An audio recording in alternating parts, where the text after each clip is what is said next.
Good morning, students. Today we learn the civic subject extra exercises. In that you have the extra questions. Now write down the name the fundamental rights in the Indian Constitution. Now answer is that there are 6 fundamental rights. They are right to equality, right to freedom, right against exploitation, right to freedom of religion, cultural and educational rights, right to constitutional remedies. This answer you write down for fundamental rights. There are 6 fundamental rights: right to equality, right to freedom, right against exploitation, right to freedom of religion, cultural and educational rights, right to constitutional remedies. Now we have 4 true false. Write down first. A country is usually made up of different communities of people who share certain beliefs. A country is usually made up of different communities of people who share certain beliefs. This statement is true. Second, Dr. Baba Saheb Ambedkar is known as the father of the Indian Constitution. Dr. Baba Saheb Ambedkar is known as the father of the Indian Constitution. True. Third, according to the Constitution, there are 3 organs of the state. Yes, there are 3 organs. True. According to the Constitution, there are 3 organs of the state. Next, a secular state is one in which the state does not officially promote any one religion as the state religion. A secular state is one in which the state does not officially promote any one religion as the state religion. True. Now, this extra question and true or false of the chapter 1. Now we have some more questions of chapter 2 of civics. Understanding secularism. Now first question, what is secularism?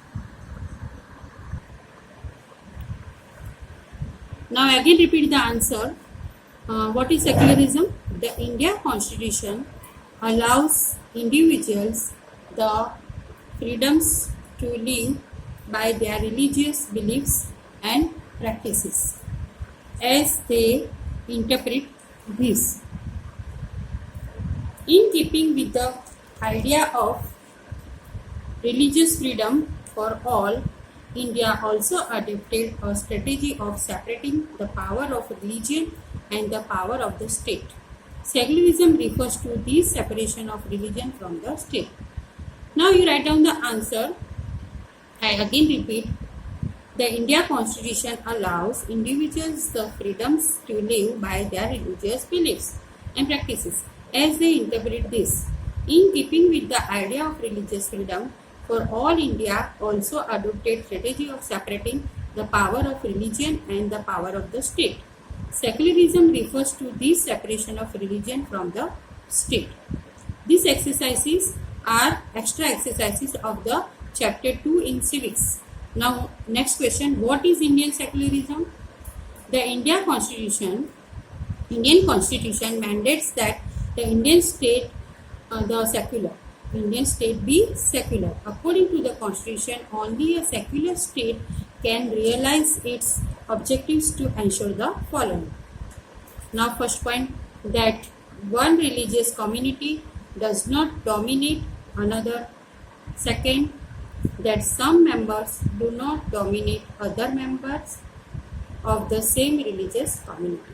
Third point, that the state does not enforce any particular religion or take away the religious freedom of the individuals. Now third question, Why? Why is it important to separate religion from the state? Why is it important to separate religion from the state? Within the religious groups, there will most likely be one group that is in a majority.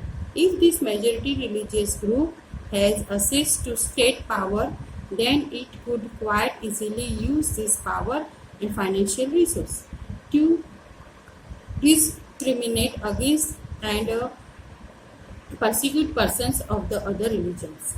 This hierarchy of the majority could result in the discrimination, coercion, and at times even the killing of religious minorities. Another reason that it is important to separate religion from